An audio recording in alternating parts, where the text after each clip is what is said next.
নাজমুল হাসান পাপনের দিন শেষ। অনেক অনেক জল্পনা কল্পনার পরে নাজমুল হাসান পাপনের দিন শেষ হয়েছে।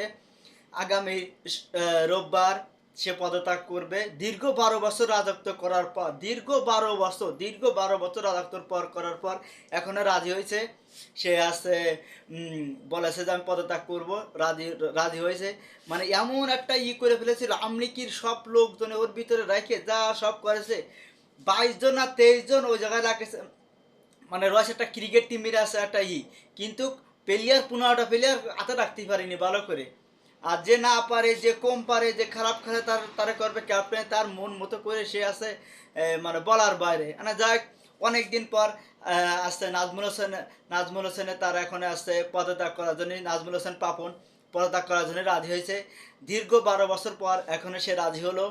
আর আসছে আগামী রবিবার সে আছে পদত্যাগ গ্রহণ করবে। কিছু লোকজন আইনে ফোনের মাধ্যমে হয়তো কথা টথা বলে তাই করবে।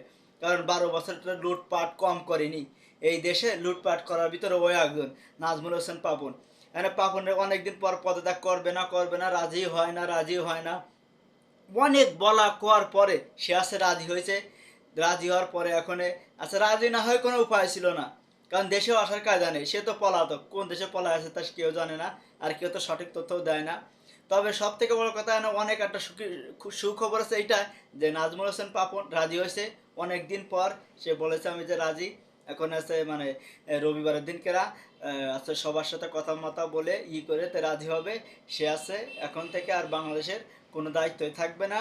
আর নতুন করে দায়িত্ব দেখা যাক কারে নিয়ে আসা যায়। কিন্তু আমলিকি যেসব লোকজন দুর্নীতি, যেভাবে টাকা খায়, ঘুষ খায়, এইভাবে যেভাবে দেশটা ধ্বংস করতেছে, এই লোকগুলো রাখলে তো দেশ আরো তাড়াতাড়ি শেষ হয়ে যাবে।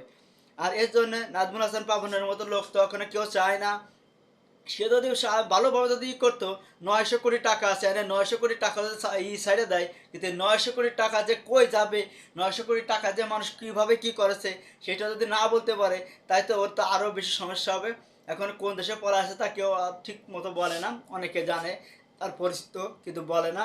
এখন সব থেকে শেষ কথা সেইটা, নাজমুল হোসেন পাপনের পদত্যাগ চাই। নাজমুল হোসেন অনেক কিছু অনেক বলার পরে, অনেক চাপ প্রয়োগ করার পরে রাজি হয়েছে। সে এখন বাংলাদেশের কোনো দায়িত্ব থাকবে না। এখন নতুন করে দায়িত্ব দেখা কারে নেওয়া যায় ভালো দেখে, যে ঘুষ খায় না, সুদ খায় না, মানে সব দিকিতে করে। এই যে বাংলাদেশের 15টা প্লেয়ারের ভিতরে মামা, খালু, অমুক তমুক 8-9 জন প্লেয়ার চলে যায়। আর তার ভিতরে আর কয়জন থাকে? আর থাকে 5-6 জন। 5-6 জন তো তার তো এমনি ওই পড়ে থাকে। এইভাবে আছে। বাংলাদেশে ক্রিকেটেও দুর্নীতি ছিল, কিন্তু ক্রিকেটে অনেক দিন দুর্নীতি থাকার পরেও এখন যেহেতু নাজমুল হোসেন পাপন চলে যাতে রাজি হয়েছে, এই রবিবারে যদি আনুষ্ঠানিকভাবে যদি বিদায় নিতে তো অনেক অনেক খুশি। আর নাজমুল হোসেন পাপনের পরে দেখা যাক কাকে রাখা যায়। তবে নাজমুল হোসেন যাওয়ার জন্যে একদম প্রস্তুত। রবিবারে তার শেষ দিন।